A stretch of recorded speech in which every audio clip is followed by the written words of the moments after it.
He has been a 2 times gold champion, gold medalist at Asian Games. He has been a 2 times silver medalist at Asian Games. He's done it, Ghosal's done it. He's made history here. The Indian number one, 35 years of age. Saurabh, this is no mean feat for a country which does not, for a large part of the country which does not even.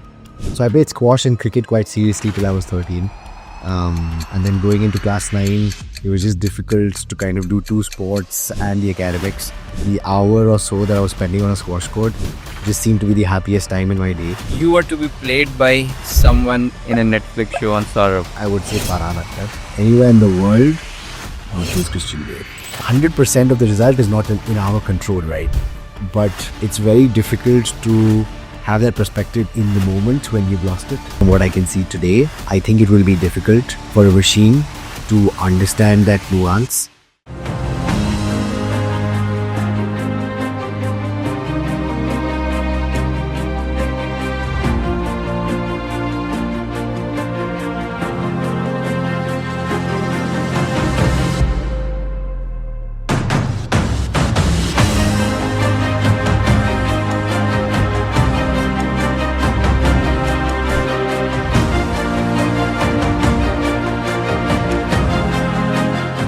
Welcome everyone to the 4th episode of Play More, Live More podcast. Today we have with us Saurav Ghosal. Thank you, Saurav, for agreeing to come to this podcast series. With this podcast, our objective is to drive up sports adoption in the country through understanding the intricacies of what it takes to become an athlete and what sports teaches us all on in life, not just for the accolades that we receive, but also the life lessons that it gives us and how physically fit playing sports daily in our lives actually brings us to be. With that, I can probably get started with a short round of introduction of Saurabh. He has been a 2 times gold champion, gold medalist at Asian Games. He has been a 2 times silver medalist at Asian Games. He has won a bronze medal at Commonwealth Games, and he has been world top 10 in the squash individual category. He's done it, Ghosal's done it. He's made history here. The Indian number one, 35 years of age. That's utmost respect. So this is no mean feat for a country which does not, for a large part of the country which does not even know about squash. Let alone play it. We don't have enough infrastructure. We don't have any ecosystem. And for somebody like you to achieve that, show us the path and prove that Indians have it in them to win it big in any sports of their choice, I think it is a big deal. Thank you again for coming over today. And we would talk a lot about squash. And with that, probably we'll get started. Quick understanding of your journey into the world of squash. What motivated you or inspired you to get into squash? As a child, did you know what the sport meant? Frankly, I come from a small town of Ranchi. I didn't even know what squash existed as a sport. What got into it and how did the journey transpire? I mean, I did know what squash was because my father used to play. But I was actually in Chennai where my father was working at that time when I was like 5-6 years old. And I actually used to play badminton. And then we moved to Calcutta where I think I was about 7 and I didn't have access to badminton courts at the time. Things have obviously changed a lot in the recent past, but at that time I didn't have access and had access to squash courts at this club called the Calcutta Rackets Club, which is incidentally the second oldest squash club in the world. If I'm not mistaken, started in 1793. Wow. Yeah, so it's old. I mean, in my dishes, yes, British, yeah. So I played squash and cricket quite seriously till I was 13. And then going into class 9, it was just difficult to kind of do two sports and the academics. And I just chose squash. I think there were a couple of reasons. In retrospect, when I look back, I think those were the reasons. One is I just felt that, the hour or so that I was spending on a squash court just seemed to be the happiest time in my day. And I used to really look forward to getting on that squash court.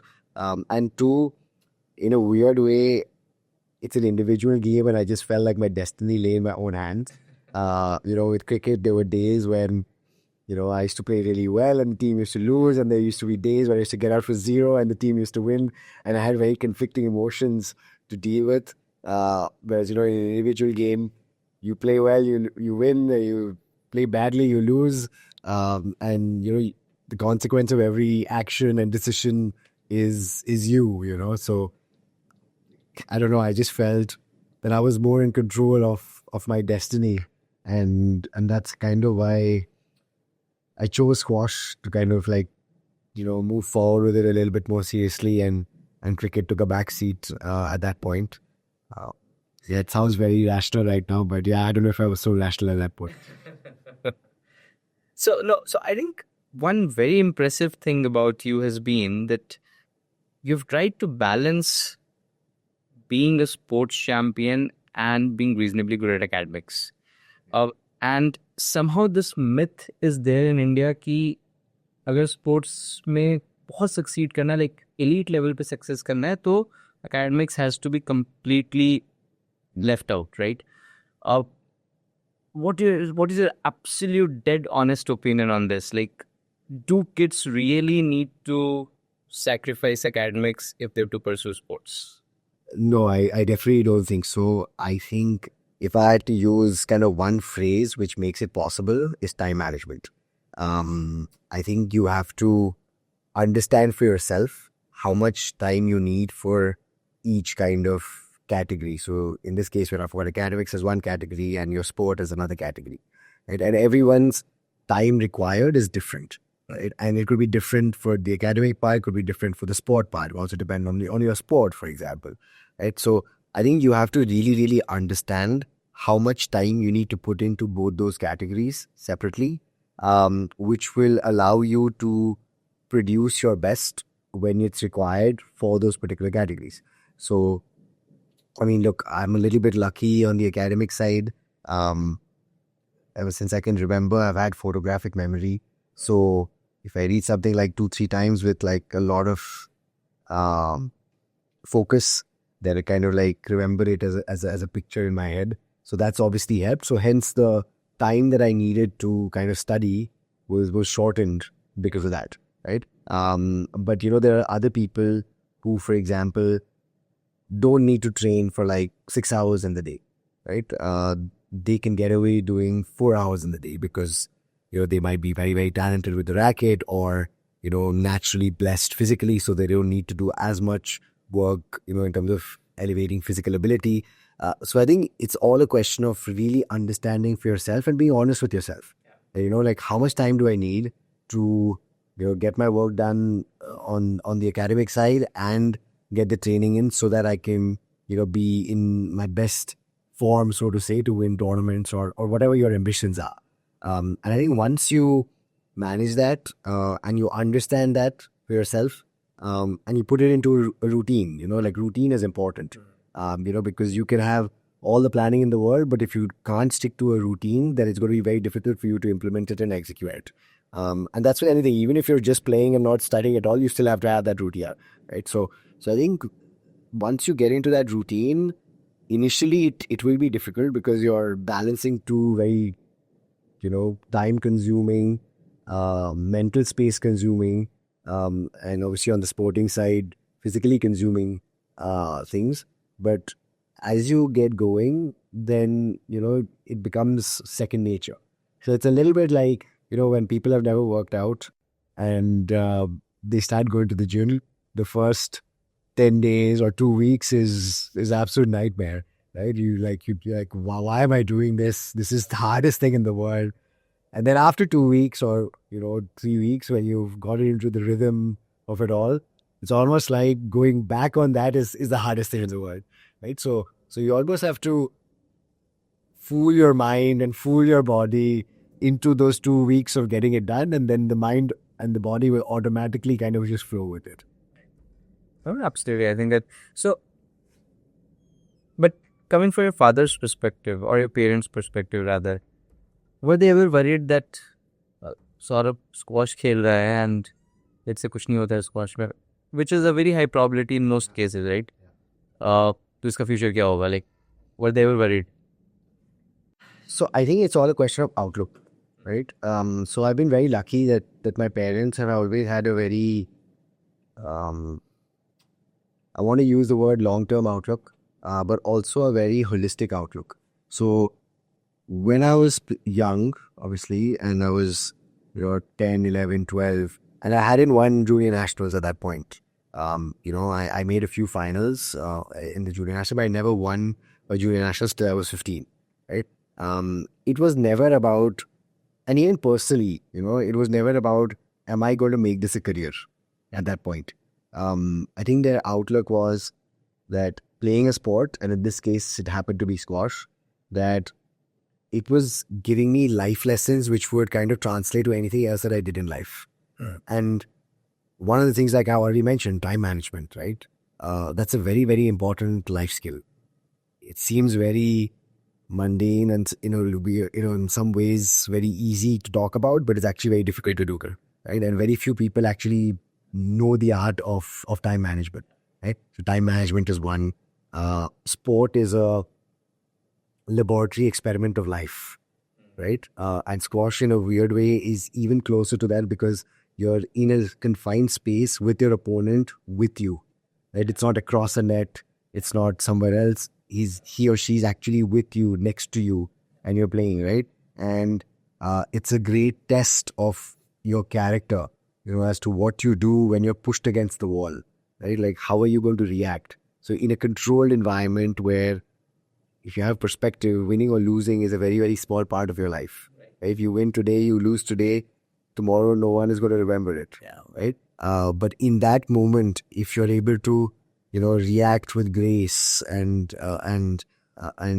be honest and with integrity, then the chances are that when you are pushed to the wall in life, you will come out on the right side of it, right? And then, in sport, you have to work hard, right? There is no substitute for it. You can have all the talent in the world, but hard work beats talent nine times out of 10, right? So it teaches you working hard. And again, it seems very simple to say, yeah, you just work hard, but it's a very, very difficult skill to have. It's one of the greatest talents anyone can have, to work hard, right? So I think they were looking at it from this point of view where, even if, let's say, this didn't turn out to be a career, like the process of, training for it, dealing with situations which were hard on you, I think these would just help me grow as a person, elevate, my character, my personality. And I think that's what they were really looking at. And in this case, it did happen that I, went on and I did what I did. I think that's just a bonus of all of this and a byproduct of all of this. And it was never the core of, of that. And I think one of the things that I must mention is that, parents, sometimes, they're so involved and they're so emotionally involved with their kids' success or failure that inadvertently they end up putting too much pressure on the kids. Right. But one thing, like my father's obviously been very close to my career. And from the time when I was 8, when I played my first junior nationals, in which actually I lost in the quarterfinals, and at that time the scoring was to 9 with British scoring where you only won a point on your serve. And I'm not exaggerating. The only time I served in that match was when I won the toss and I served first. I lost 9-love, 9-love, 9-love. Right? That was my first junior nationals. From that point in time till the last match that I've played, and I've obviously had some big wins, but I've obviously also had some big losses. He has never once come to me and said and used this sentence that how could you lose? Right? Of course, there's been, retrospection and we've investigated like why this has happened and all of that. But never, in this thing that, oh, how could you lose? Right? That was never the thought process. And I feel like because of that, at least it's one of the reasons why I've been able to play for so long and also love the game for so long. Right? And I still today, like, it's definitely the thing that I love the most. Right? It's a different plane altogether, in terms of the game, right? So what is the first thought that comes to your mind when you enter the squash court? Then I want to if I'm playing with someone, Yeah. then it's like the excitement to have the opportunity to outmaneuver someone on court. That is basically that's my high when I'm playing squash. Right. And what would you say was the most difficult loss for you on the squash court? I think it's very difficult to point out one. Maybe I'll say two, because those hurt a lot. I think one of the things that I would love to have in my so-called cabinet is an Asian Games individual gold. I have the team gold, but I don't have the individual gold. And there are two matches in which in 2014, when I won the silver as well, I had match ball in the final. And in 2023, I was 1-love and leading in the second as well. And, the Malaysian played very well. I unfortunately, under my foot, something kind of went. So I think that kind of like hurts. And then there was the 2018 Commonwealth Games where I was seeded to make the semi-finals and hopefully I was shot at winning a medal. But I lost my first match in 5. And that was very hard because I didn't play anywhere close to what I was capable of. And it was very surprising because going into that tournament, I'd actually trained very well. Body was good. Preparation was as good as what it could have been. Like even now when I think back to it, I wouldn't change anything in terms of the preparation or all that. So it was a big anomaly in that sense. And it was very, very difficult to take. It was one of those times where you really start doubting, whether, you're good enough anymore to kind of do it. Obviously, winning the individual medal in 22 in Birmingham at the Commonwealth Games was the redemption of it. But I think that loss was definitely one of the hardest periods in my career, for sure. So, and with all due respect, I think probably such kind of losses and accepting such losses probably makes all of you the champions that you guys are. Like, and I'm just thinking for you, let's say that loss, or for Rohit Sharma, the loss in the World Cup final. And, there's so much of audience expectation. Of course, as a country, we start feeling bad about when athletes lose in some special moments, right? What goes on in the mind of an athlete? Like, how do you guys take those losses? How do you guys feel about it? Look, I'm sure the loss hurts even more than what it hurts all of us. Sorry, it must. Of course, we want to make everyone around us happy, our team, everyone who's watching from afar. But at the core of it, you should really hurt. I think, if it comes to a point where losing doesn't hurt, then it becomes very difficult to push through and really achieve. I'm not saying you should be a bad loser. There's a difference. I think you should definitely behave and react and, treat victory and defeat the same way in terms of your behavior. But I'm pretty certain and I'm quite confident when I say this that you must really hate to lose, but it should really, really hurt.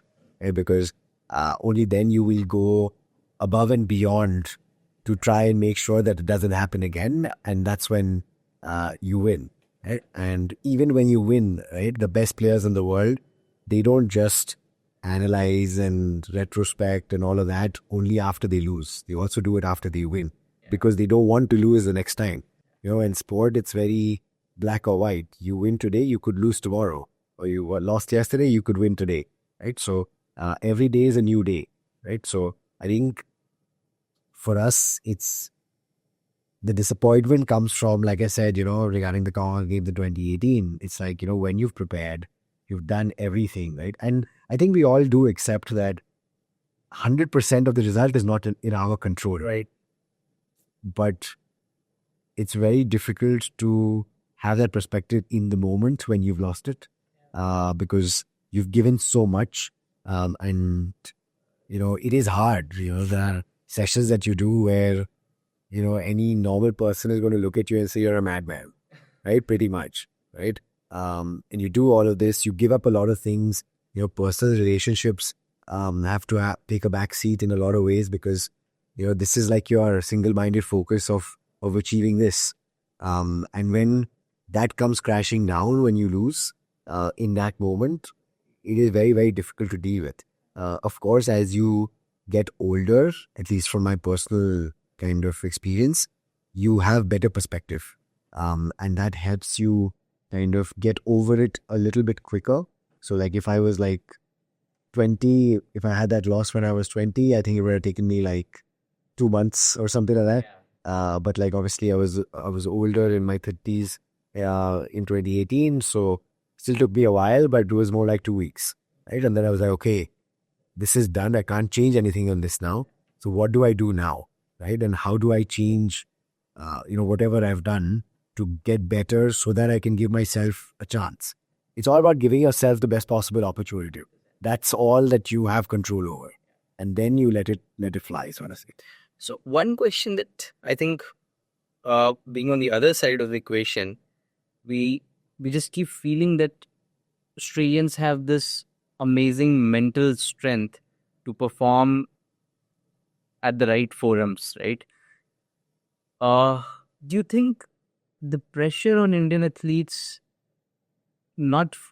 which is the pressure not from originating from their own performance, but rather from the expectation of Indians, does that pressure actually, come in the way of us performing? Or because I think that everyone understands the talent is there, the hard work has gone in. I think in almost all categories of, like, barring a few sports, I think in most sports categories, athletically we are there. The skill is almost there. Yeah. But we definitely, screw up at some point of time, right? Like in the World Cup final or in the T20 final or in a, Victor Axis and Lakshya Sen semi-final, somewhere we just slip up, right? And because you would have seen so many international athletes as well, do you think there is a difference in their mental makeup versus ours? So I think one is to treat it in isolation and then to treat it as a comparison to what the international athletes are doing, right? So I'll go with the isolation piece first. The isolation piece is, of course, there is expectation, but I think athletes should understand that where does that expectation come from?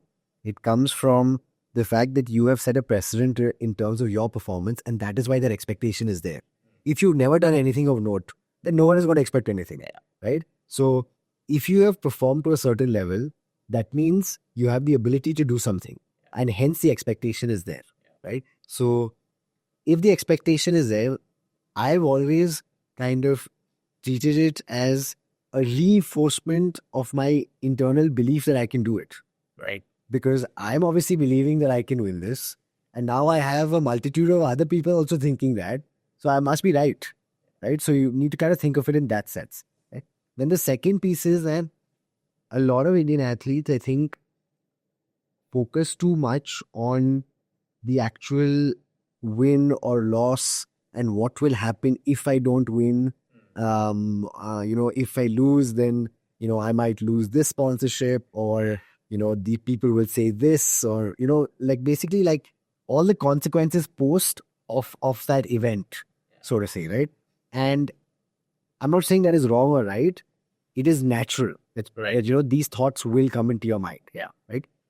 And something that I, keep telling a lot of the juniors that I meet as well, because a lot of them, can't produce what they produce in practice in matches. And it's because of this, right? They're actually very good in practice, but in matches, they kind of freeze up because they're stressed as to, if I don't play well, what is going to happen and all that.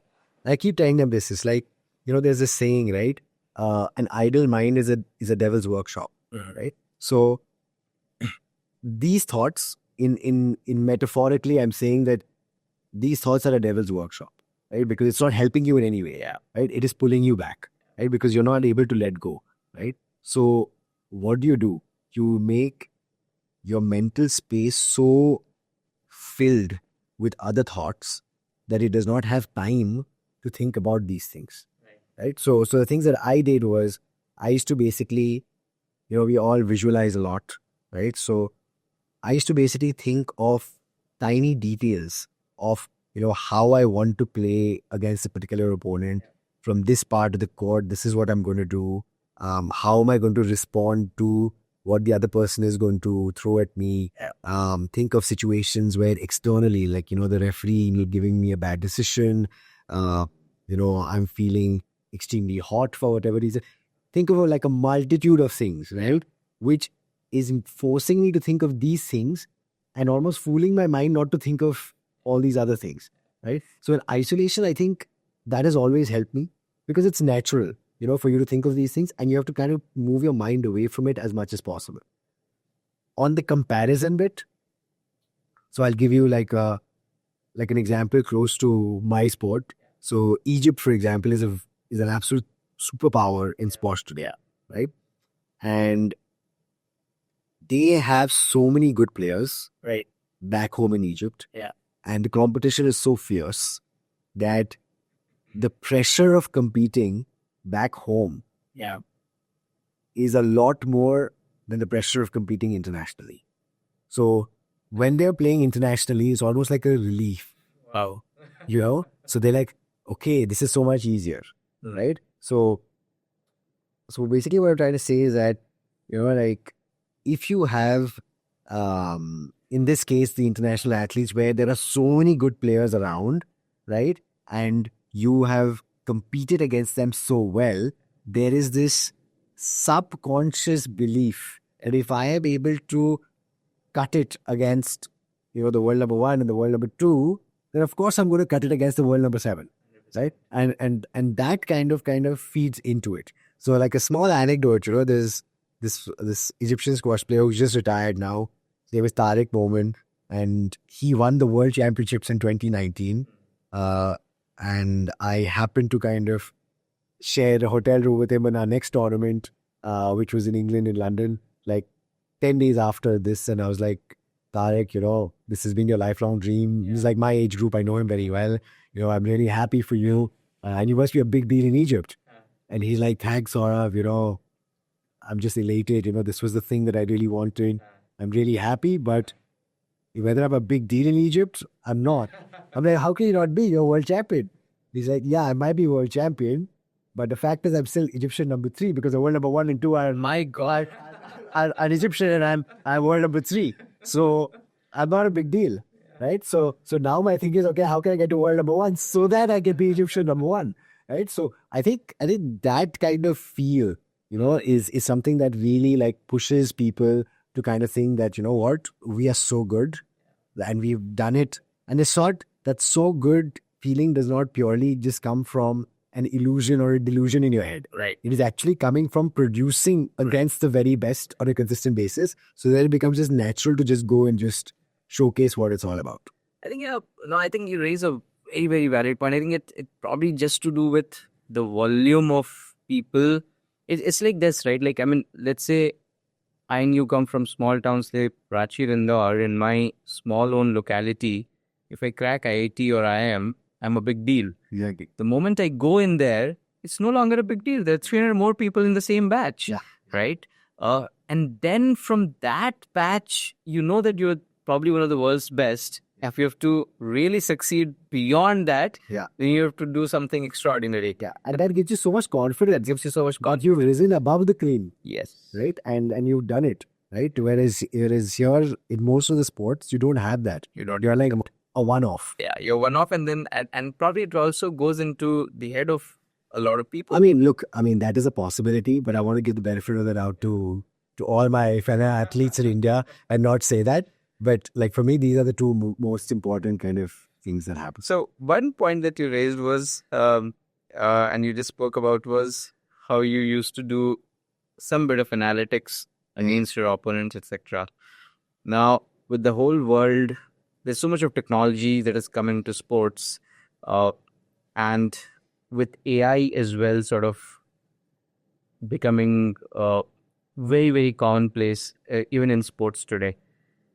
Hypothetically speaking, in 2 years or 3 years from now, can a person imagine to become a Saurabh without the need of any physical coach at all, just with the online resources. And let's say if there's an AI coach, which I where I place a camera, a tripod, it just tells me what are the things that I need to improve on. Without a proper physical trainer, can I still become Saurabh?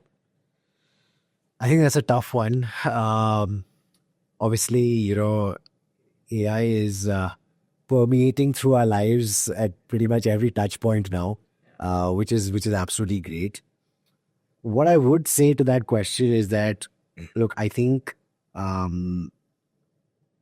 video analysis and AI and all of that is definitely going to give us all the data that we require to make the best informed decisions, right? In terms of how we want to strategize or what tactics we're going to employ and things like that. But there's an intangible element to an athlete, to a sport, which is very nuanced and has a lot of subtlety. Now, I'm no expert on AI, but at least from what I can see today, I think it will be difficult for a machine to understand that nuance and be able to break that nuance and the subtlety down where it can be executed with that level of sophistication, which is what is required at the highest layer.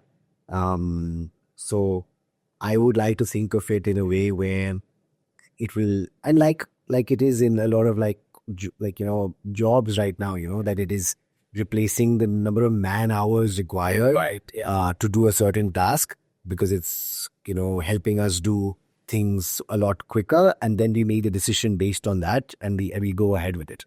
So I would like to think that the future is where if I have to decide how I want to play an opponent, I don't need to go through 10 hours of footage, let's say, and then kind of decide how I need to play that. It can give you a game sense. Yeah, and it can basically pick out, certain areas where, they think that there is a weakness and all of that. And then looking at a few kind of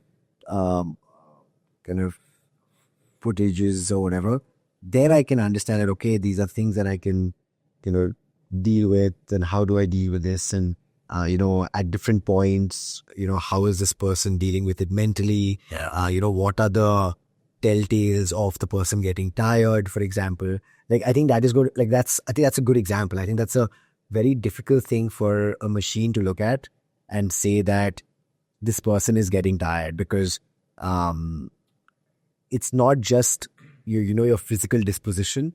It's also about which shots you start hitting where you start feeling it physically, right? And it's not easy for everyone to see that. You really have to pay attention to certain patterns of what the person is doing to really understand that, if this person is hitting X or Y shot, that means that person is starting to physically feel it. That happens. For everyone. Yeah, I play badminton and I know it. I know when I'm hitting certain shots, that means... Because everyone at the top layer is very good at hiding the way they're feeling, right? So then it becomes a second layer as to understanding, which movements are the ones which are the first telltales of the person getting tired, or which shots are the ones, or which patterns of play are the ones which are, being employed when the person is trying to feel it physically. Also, mentally, when the person is out of ideas, or, is trying to think that, okay, this is not working, and going into a different kind of zone where they're not comfortable. What are they doing? So I think these things are very subtle, and I'm not sure if a machine can really figure that piece out. But I could be wrong. There are things a machine can do now. Squash is such a beautiful sport, right? I think very recently our External Affairs Minister, Mr. Jaishankar, said that he plays squash regularly for his fitness. And I've seen a lot of my own friends be really crazy about and very disciplined about playing squash. I think it's their absolute go-to fitness routine, even in their 40s. But for some reason, squash has not taken off in India. It is still limited to very small pockets of the country, very probably, a small segment of elite population knows about it or plays it. Unlike, say, a badminton or to an extent tennis as well. According to you, what is the reason for this? So I think at the core of it, this is very weird to say it, but I think at the core of it, squash is a very difficult sport to play. Right?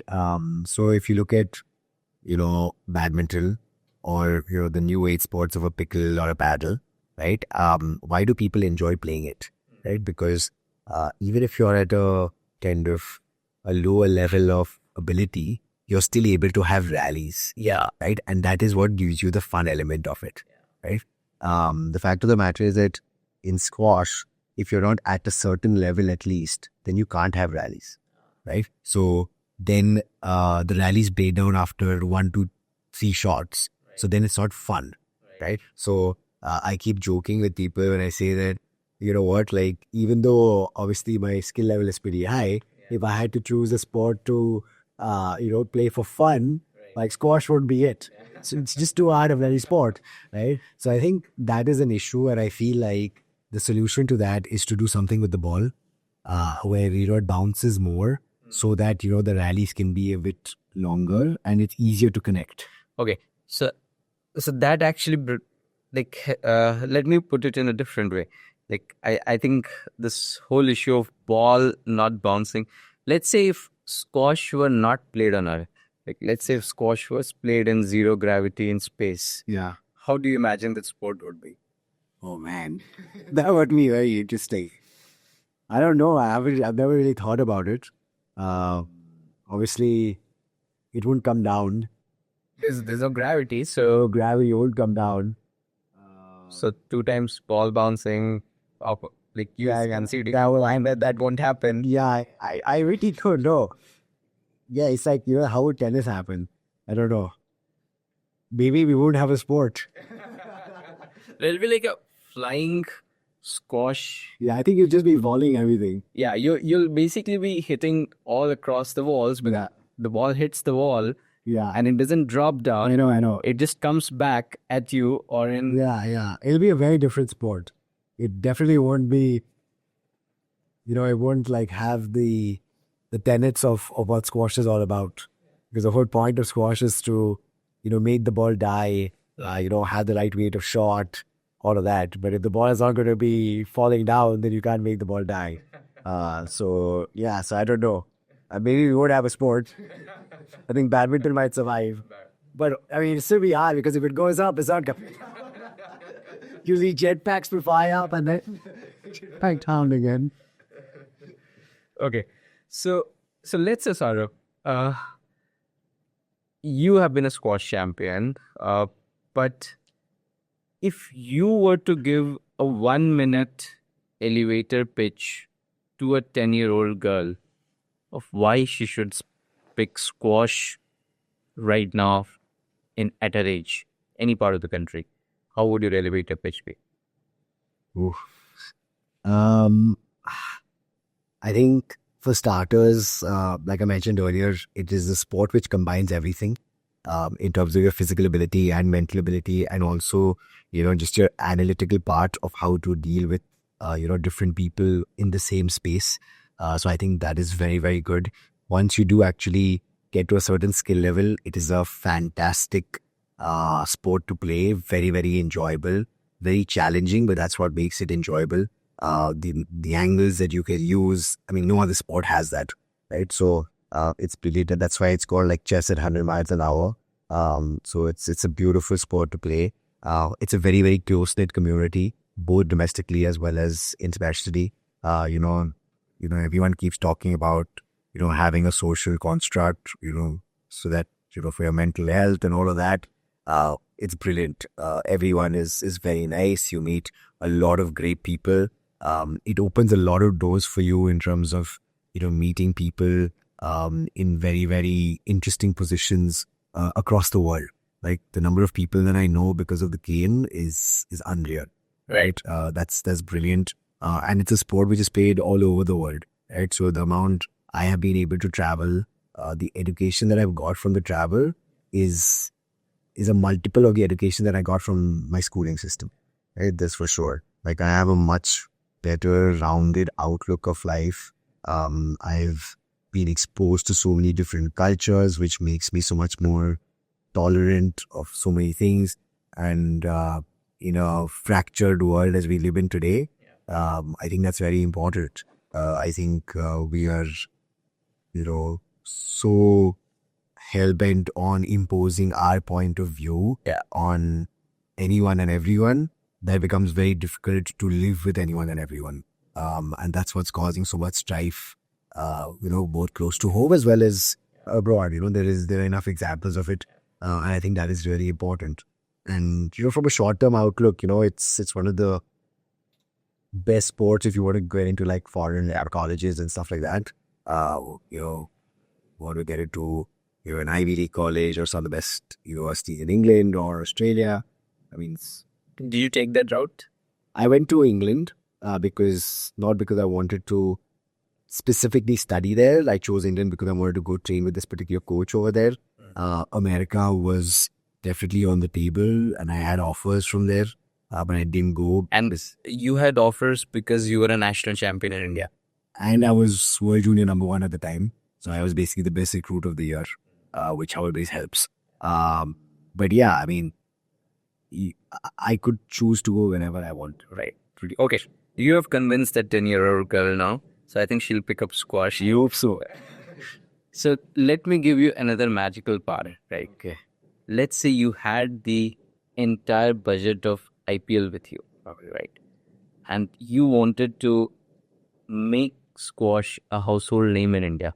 Right. Like millions of such 10-year-old girls should be wanting to play squash, or squash becomes a household name. Yeah. What would you do?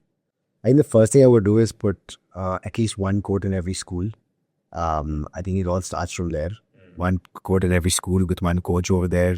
Again, does not have to be a very high level coach, just a basic level coach, just to make the kids understand the basics of the aim and how to hit the ball and what the grip needs to be and all of that. So that is kind of like one piece of the ecosystem, which makes it quite broad-based. The second piece would be to get every major event on TV. Right. I think that's very important. I think we are a generation which is influenced by what we see visually. Right? And just seeing the best players in the world competing at the highest level and seeing, how good they are, what, the physicality of it and,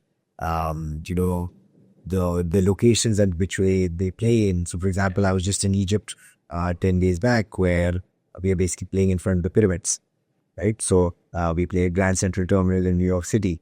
I mean, these are iconic locations around the world and no other sport can claim to have these locations. For LA, we're going to be at Universal Studios for LA 28, right? So these are very, very iconic locations, right? So I would say that would be something that I would really want so that every kid could watch the game. And I think that's one of the reasons why cricket has done so well in India, because you can watch anything and everything. Yeah. Right. And I think that's very important. And I would like, the stakeholders in terms of the administration of the country to really kind of look at how we can broad base the sport even further. So by creating funnels for that first component that I spoke about in terms of the schools, as to how they can actually go into higher level academies around the country so that I can actually get better. It can't be that there is like 1 or 2 centers in the entire country. There could be 1 or 2 high performance centers, like the really elite ones, but you need to have, in that middle kind of funnel, there has to be a lot more places where they can go to and actually train with other peers, who are at the similar level. And comes back to the original point. The more you have people training with you and who are getting better with you, that's when you make a location or a country a gold mine for that sport. And this is across all sports. Every sport, there's a reason why, America and Jamaica are the best sprinters in the world. Right? It's a gold mine over there. There's a reason why Australians and Americans are so good at swimming. Right? There's a reason. These are gold mines of the sport. It's not like other countries don't have the infrastructure or something to make it happen, but they've created that group consistently over a period of time, which is coming through a system and not one-offs and It's not just miracle. yeah, and it's not an individual drive, byproduct or offshoot which is causing this. So I think these three things put together will basically produce big champions. Right. So we should tell Jesha, part with some budget to Saurav. Yeah, and we know, right? Like if we do produce big champions, people are just going to like follow. Absolutely. That's just normal. Super. Okay, so let's say you were to be played by someone in a Netflix show or Saurabh. Who would that character be? Who would that celebrity be? So are you talking Indian? Yeah. Or let's give us both in I'll say from the Indian side, if I had to choose someone, I would say Farhan Akhtar. From anywhere in the world, I would choose Christian Bale. super. And why did you? Why would you choose Farhan Akhtar? I think he did a very good job with Milkha Singh, Bhag Milkha Bhag. And I think in terms of stature and all of that, he's probably one of the closest to the way I am. And he does have, I mean, obviously coming through with Bhag Milkha Bhag, he does have this athletic kind of way he is. And I do quite enjoy watching him on screen, but also, when he directs movies, I quite liked him. So I'm quite, he's one of the people that I quite admire. Christian Bale, because I just think whatever he does absolutely brilliantly. He just do anything correct, right? And it would just be unbelievable if he did it. So, now, okay, so I'm sure there have been moments in your career when you would have actually felt like giving up. Yeah. What were those moments and how did you deal with it? Yeah, a few ones. One was when I lost the World Juniors in Islamabad. I actually lost to the last 16 to another Pakistani player when I was 18. Then I was like, yeah, this is done. This is no use. And I was seeded one. I was World Junior number 1, and to lose was terrible.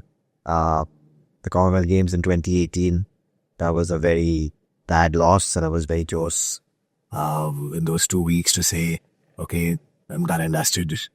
I'm going to do something else in life. And there have been a couple of other occasions as well where, it's been hard. But I think these two are probably the closest. And I can think. What made you not give up? I'm this sort of person that I never want to end things badly. Right? And it was like, I was just like, okay, I've given so much to this my entire life. I can't end on this. So let me just do something. Even if I have to end, I have to end better. Right? And in the process of trying to end better, I just got better and did better things, and then you kind of get with it. So it's a very simplistic way of looking at it. But yeah, that's just the person I am. No, superb. Well, I think it's a cliche now that you have to be at the right place in the right time. But I think most people, what they don't realize is maybe in sports, maybe in business, to be in the right place at the right time, you have to actually withstand a long period of time. For sure. There is no other way. Yeah. Right. And I think not giving up, be it in business, sports, anywhere, probably. I mean, it's a low probability, right? The longer you're there, the higher chance you have to be there like this at the right time. So, right. Okay. So what next for you? So I know you've joined Agilitas as a director, and you recently moved to Bangalore. What next for you in your squash journey and your professional career, Jed?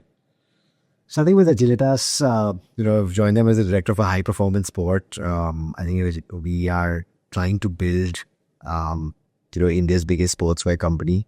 We want to, take Indian sportswear from our country to the world, and in the process elevate Indian sport globally.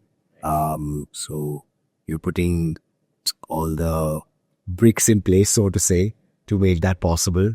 We are trying to control the controllables, and hopefully that will do the trick and he will cook a very good recipe of doing it. So hopefully, that will happen in the near future.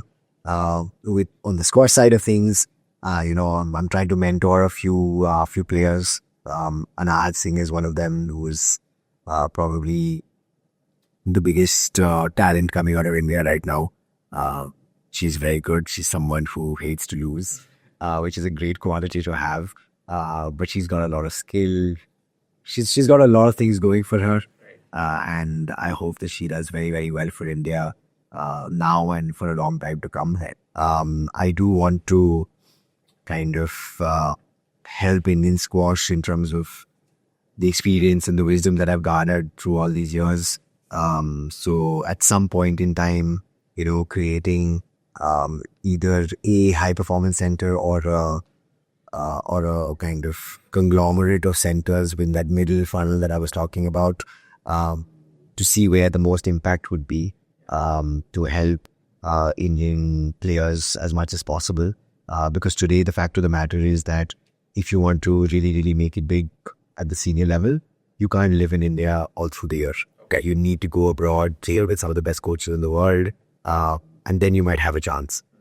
So maybe, creating an ecosystem where they can train in India with one of the best coaches in the world, and they don't have to leave one time. Because I think that's one of the things which really takes a toll on you. As a squash player, you're anyways traveling for tournaments anywhere be 50 to 20 weeks a year.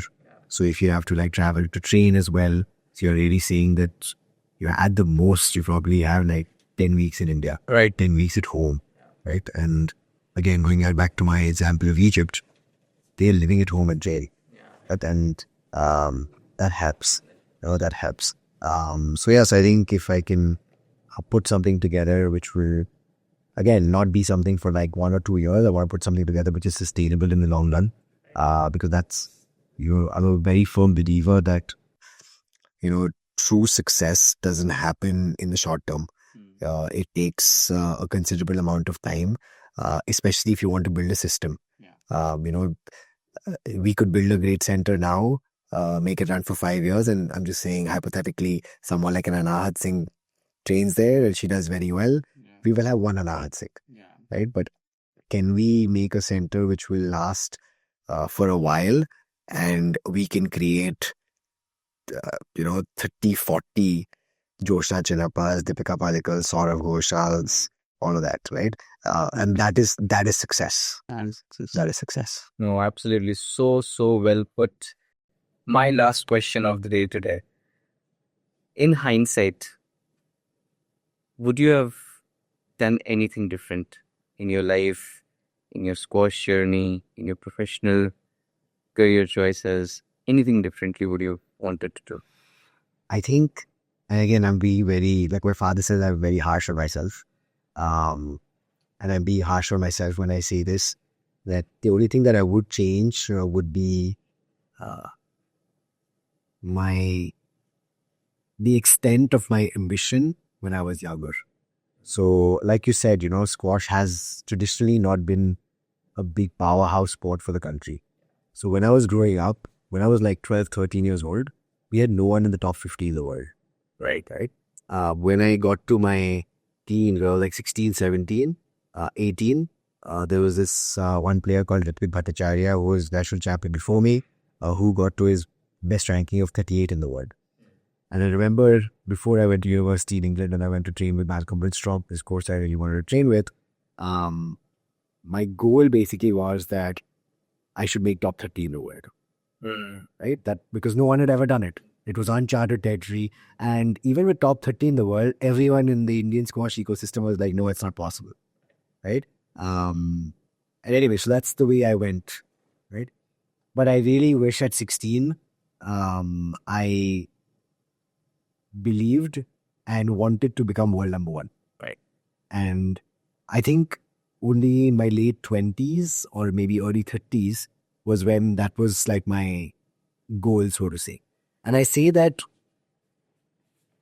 with a lot of restraint here, but when I was training, when I was 16, 17, 18, I did the best I could. It's not like I was lazy or anything of that sort, right? But again, we're talking about a few intangibles here. So when you're, working to be top 30 in the world versus when you're working to be world number 1, every shot that you hit, there is a different ring to it. Like there is a different focus to it. So like, I remember there's a very simple routine in squash, which is called burst drive. It's like a warm-up routine, right? There's one person at the back hitting a burst, which is like an angle off the side wall onto the front wall, and the person in front is hitting a drive.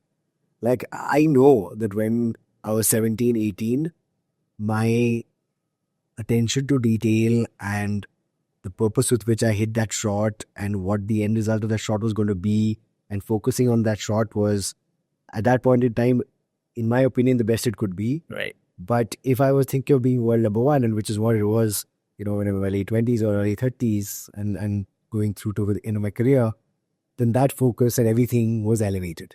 And that's why I got better. And when you do the small things better every single day, that's why you get better, right? And that's why you get to a position where you can hang with the best in the world and know that you can win. And I think that's the difference as well. Like, in my early 20s, I was still a good player. I was very good.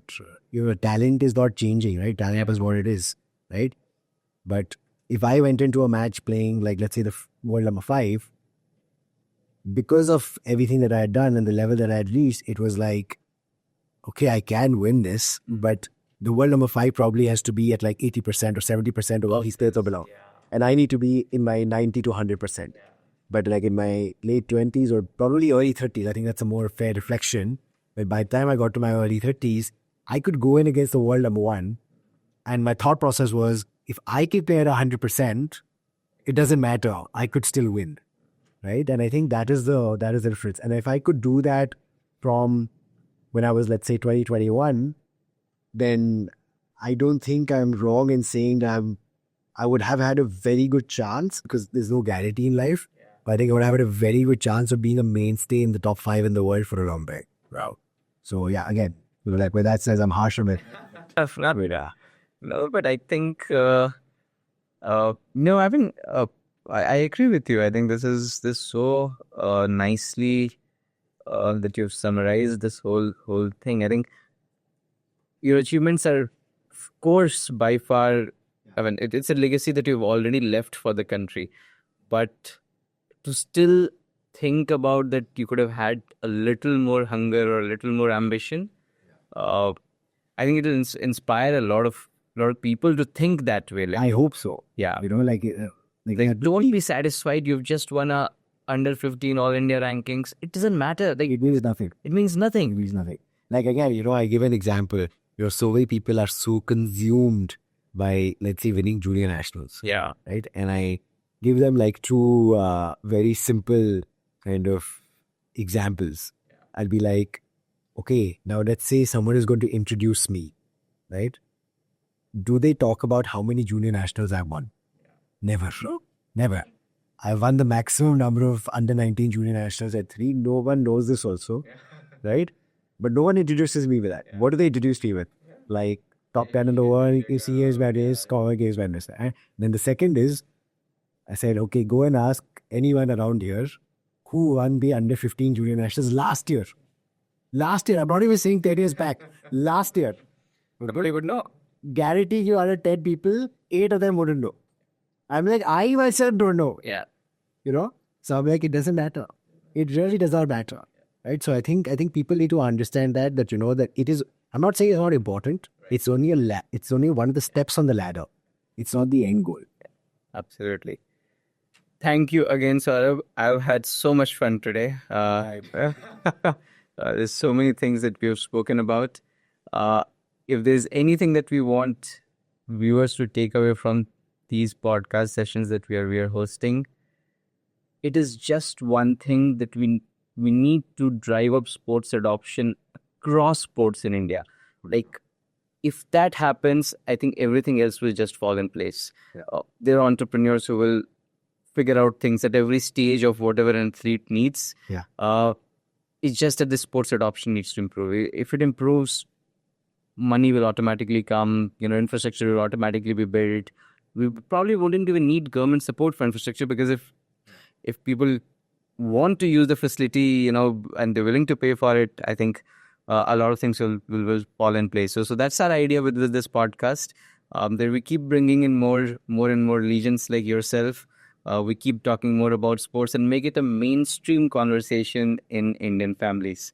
With that, thank you very much again, and we look forward to hosting another legend next month. Till then, thank you very much.